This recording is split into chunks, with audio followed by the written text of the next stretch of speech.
ಮದುವೆಯಾದ ಪ್ರತಿಯೊಬ್ಬರೂ ಈ 6 ಹಂತಗಳನ್ನು ಅನುಭವಿಸೇ ಇರುತ್ತಾರೆ. ಮದುವೆಯ ಮೊದಲ ದಿನಗಳು ನೆನಪಿದೆಯಾ? ಒಂದು ಕಾಲ್ ಮಿಸ್ ಆದರೂ ತುಂಬ ಕಾಳಜಿ, ಒಂದು ಸ್ಮೈಲ್ ಸಾಕು ಹ್ಯಾಪಿ ಆಗೋಕೆ. ಒಟ್ಟಿಗೆ ಫ್ಯೂಚರ್ ಇಮ್ಯಾಜಿನ್ ಮಾಡುತ್ತಿದ್ದ ದಿನಗಳು. ಆದರೆ ಕೆಲವು ವರ್ಷಗಳ ನಂತರ ಅದೇ ಇಬ್ಬರು ಕೆಲವೊಮ್ಮೆ ಅಪರಿಚಿತರ ಥರ ಫೀಲ್ ಆಗ್ತಾರೆ.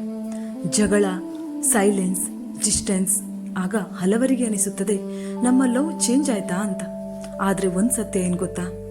ಮದುವೆಯಲ್ಲಿ ಲವ್ ಮುಗಿಯೋದಿಲ್ಲ, ಅದು ಸ್ಟೇಜಸ್ ಅನ್ನ ಚೇಂಜ್ ಮಾಡುತ್ತೆ. ಸೈಕಾಲಜಿ ಪ್ರಕಾರ ಪ್ರತಿ ಮ್ಯಾರೇಜ್ ಕೂಡ 6 ಎಮೋಷನಲ್ ಸ್ಟೇಜ್ ಮೂಲಕ ಹೋಗುತ್ತದೆ. ಈ ಸ್ಟೇಜಸ್ ಅರ್ಥ ಆಗದೇ ಇದ್ದಾಗ ಕಪಲ್ಸ್ ಒಬ್ಬರನ್ನೊಬ್ಬರು ತಪ್ಪಾಗಿ ಅರ್ಥ ಮಾಡ್ಕೋತಾರೆ. ಆದರೆ ಈ ಜರ್ನಿ ನಾರ್ಮಲ್ ಅನ್ನೋದು ಗೊತ್ತಾದಾಗ ರಿಲೇಶನ್ಶಿಪ್ ಸ್ಟ್ರಾಂಗರ್ ಆಗುತ್ತದೆ. ಹಾಗಾದರೆ ಮದುವೆಯ ಆ 6 ಹಂತಗಳು ಯಾವುವು? 1ನೇ ಹಂತ, ಅದು ಹನಿಮೂನ್ ಸ್ಟೇಜ್. ಈ ಸ್ಟೇಜ್ನಲ್ಲಿ ಎಲ್ಲವೂ ಬ್ಯೂಟಿಫುಲ್ ಅನಿಸುತ್ತದೆ. ಅವರ ನ್ಯೂನತೆಗಳು ಕೂಡ ಕ್ಯೂಟ್ ಆಗಿ ಕಾಣುತ್ತವೆ. ಒಟ್ಟಿಗೆ ಹೊರಗೆ ಹೋಗೋದು, late night talks, future plans, ಸಣ್ಣ ಮೂಮೆಂಟ್ಸ್ ಕೂಡ ಸ್ಪೆಷಲ್ ಆಗಿರ್ತವೆ. ಈ ಸಮಯದಲ್ಲಿ ಕಪಲ್ಗೆ ಒಬ್ಬರಿಲ್ಲದೆ ಇನ್ನೊಬ್ಬರ ಲೈಫ್ ಇಮ್ಯಾಜಿನ್ ಮಾಡೋದು ಕೂಡ ಕಷ್ಟ ಆಗುತ್ತೆ. ಆದರೆ ಈ ಸ್ಟೇಜ್ ಶಾಶ್ವತ ಅಲ್ಲ. ಯಾಕೆ ಅಂದರೆ ರಿಯಲ್ ಲೈಫ್ ನಿಧಾನವಾಗಿ ಎಂಟ್ರಿ ಕೊಡುತ್ತೆ. ರೆಸ್ಪಾನ್ಸಿಬಿಲಿಟಿ, ಮನೆ bills, family, pressures, stress.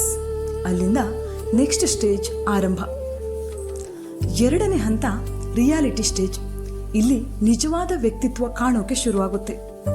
Habits, mood swings, anger, differences.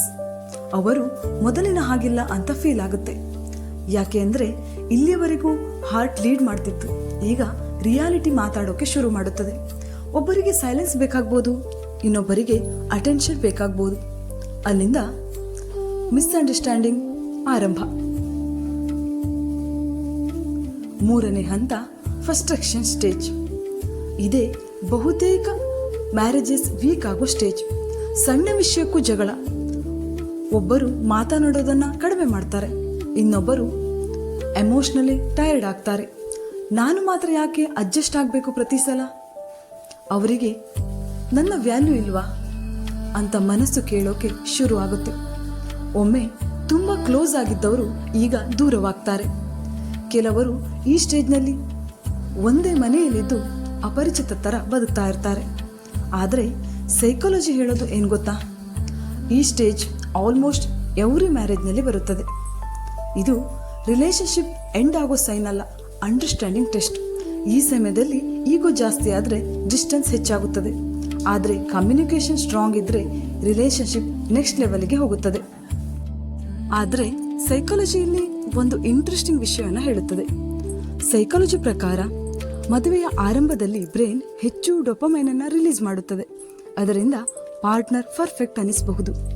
ಆದರೆ ಸಮಯ ಕಳೆದಂತೆ ಡೊಪಮೈನ್ ಕಡಿಮೆಯಾಗಿ ರಿಯಾಲಿಟಿ ಕ್ಲಿಯರ್ ಆಗಿ ಕಾಣಲು ಶುರುವಾಗುತ್ತದೆ. ಈ ಸಮಯದಲ್ಲಿ ಕಪಲ್ಸ್ ನಡುವೆ ಡಿಫರೆನ್ಸಸ್, ಎಕ್ಸ್ಪೆಕ್ಟೇಷನ್, ಫ್ರಸ್ಟ್ರೇಷನ್ ಹೆಚ್ಚಾಗುತ್ತದೆ. ರಿಸರ್ಚ್ ಪ್ರಕಾರ ಈ ಸ್ಟೇಜ್ನಲ್ಲಿ ಕಮ್ಯುನಿಕೇಶನ್ ಕಡಿಮೆ ಆದರೆ ಎಮೋಷನಲ್ ಡಿಸ್ಟೆನ್ಸ್ ಜಾಸ್ತಿ ಆಗುತ್ತದೆ. ಆದರೆ ಕಾಮ್ ಕಮ್ಯುನಿಕೇಶನ್ ಮತ್ತು ಮ್ಯೂಚುವಲ್ ಅಂಡರ್ಸ್ಟ್ಯಾಂಡಿಂಗ್ ಇದ್ದರೆ brain slowly secure attachment build ಮಾಡುತ್ತದೆ. ಅಲ್ಲಿಂದ ರಿಲೇಶನ್ಶಿಪ್ ಟೆಂಪ್ರವರಿ ಅಟ್ರಾಕ್ಷನ್ ಇಂದ ಮ್ಯಾಚ್ಯೂರ್ ಬಾಂಡ್ಗೆ ಹೋಗುತ್ತದೆ. ನಿಜವಾದ ಲಾಂಗ್ ಟರ್ಮ್ ಲವ್ ಫೀಲಿಂಗ್ ಮಾತ್ರ ಅಲ್ಲ, ಡೈಲಿ ಚಾಯ್ಸ್ ಮತ್ತು ಎಮೋಷನಲ್ ಸೇಫ್ಟಿ ಕೂಡ ಆಗಿದೆ. ಅದಕ್ಕೆ ಸಕ್ಸಸ್ಫುಲ್ ಮ್ಯಾರೇಜಸ್ ಪರ್ಫೆಕ್ಟ್ ಆಗಿರೋದಿಲ್ಲ, ಸೈಕಾಲಜಿಕಲಿ ಕನೆಕ್ಟೆಡ್ ಆಗಿರುತ್ತದೆ. ಇನ್ನು 4ನೇ ಹಂತ ಅಡ್ಜಸ್ಟ್ಮೆಂಟ್ ಮತ್ತು ಗ್ರೋತ್. ಈ ಸ್ಟೇಜ್ನಲ್ಲಿ ಕಪಲ್ ಸ್ಲೋಲಿ ಒಬ್ಬರನ್ನೊಬ್ಬರು ಅಕ್ಸೆಪ್ಟ್ ಮಾಡೋಕೆ ಶುರು ಮಾಡ್ತಾರೆ. ಪರ್ಫೆಕ್ಟ್ ಪಾರ್ಟ್ನರ್ ಯಾರು ಇಲ್ಲ ಅನ್ನೋ ಸತ್ಯ ಅರ್ಥವಾಗುತ್ತೆ. ಲವ್ ಇಲ್ಲಿ ಫೀಲಿಂಗ್ ಮಾತ್ರ ಅಲ್ಲ, ರೆಸ್ಪಾನ್ಸಿಬಿಲಿಟಿ ಹೆಚ್ಚಾಗುತ್ತೆ. ನೀನು ನ್ಯೂನತೆಗಳನ್ನು ಹೊಂದಿದ್ರು ನಿನ್ನ ಜೊತೆ ಇರೋದು ನನಗೆ ಮುಖ್ಯ ಅಂತ ಮನಸ್ಸು ಡಿಸೈಡ್ ಮಾಡುತ್ತೆ. ಇಲ್ಲಿ ರೆಸ್ಪೆಕ್ಟ್ ಬಿಲ್ಡ್ ಆಗುತ್ತೆ, ಪ್ರೀತಿ ಡೀಪ್ ಆಗುತ್ತೆ. 5ನೇ ಹಂತ ಮ್ಯಾಚೂರ್ ಲವ್. ಈ ಸ್ಟೇಜ್ನಲ್ಲಿ ಲವ್ ಶೋ ಕಡಿಮೆ ಇರ್ಬೋದು, ಆದರೆ ಬಾಂಡ್ ತುಂಬ ಸ್ಟ್ರಾಂಗ್ ಆಗಿರುತ್ತೆ. ಡೈಲಿ ರೊಮ್ಯಾನ್ಸ್ ಇರದೇ ಇರಬಹುದು, ಆದರೆ ಕೇರ್ ಸೈಲೆಂಟ್ ಆಗಿ ಇರುತ್ತದೆ. ಅವರು ಟಯರ್ಡ್ ಆಗಿ ಬಂದಾಗ ಒಂದು ಗ್ಲಾಸ್ ನೀರು ಕೊಡುವುದರಲ್ಲೂ ಲವ್ ಇರುತ್ತೆ. ಅವರು ಮಾತನಾಡದೇ ಇದ್ದರೂ ಅವರ ನೋವು ಅರ್ಥ ಮಾಡ್ಕೊಳ್ಳೋದ್ರಲ್ಲೂ ಪ್ರೀತಿ ಇದ್ದು ಕಾಣುತ್ತೆ. ಈ ಸ್ಟೇಜ್ನಲ್ಲಿ ಲವ್ ಬಟರ್ಫ್ಲೈಸ್ ಅಲ್ಲ, ಶಾಂತವಾಗಿರುತ್ತೆ. 6ನೇ ಹಂತ ಲೈಫ್ ಟೈಮ್ ಪಾರ್ಟ್ನರ್ಶಿಪ್. ಈ ಸ್ಟೇಜ್ಗೆ ಬಂದಾಗ ದಂಪತಿಗಳು ಒಬ್ಬರ ಜೀವನದ ಭಾಗವಾಗಿ ಬಿಟ್ಟಿರ್ತಾರೆ. ಅವರು ಪರ್ಫೆಕ್ಟ್ ಅಲ್ಲ, ಆದರೆ ಟುಗೆದರ್ ಸ್ಟ್ರಾಂಗ್ ಆಗಿರ್ತಾರೆ. ಎಷ್ಟು ಪ್ರಾಬ್ಲಮ್ಸ್ ಬಂದರೂ ನಾನು ನಿನ್ನ ಜೊತೆ ಇದ್ದೀನಿ ಅಂತ ಫೀಲ್ ಕೊಡ್ತಾರೆ. ಅವರ ರಿಲೇಷನ್ಶಿಪ್ ಕೇವಲ ಮ್ಯಾರೇಜ್ ಅಲ್ಲ, ಅದು ಒಂದು ಜರ್ನಿ ಆಗಿರುತ್ತದೆ. ಹೀಗಾಗಿ ಮದುವೆಯಲ್ಲಿ ಪ್ರಾಬ್ಲಮ್ಸ್ ಬಂದರೆ ಲವ್ ಮುಗಿದಿದೆ ಅಂತ ಅರ್ಥ ಅಲ್ಲ.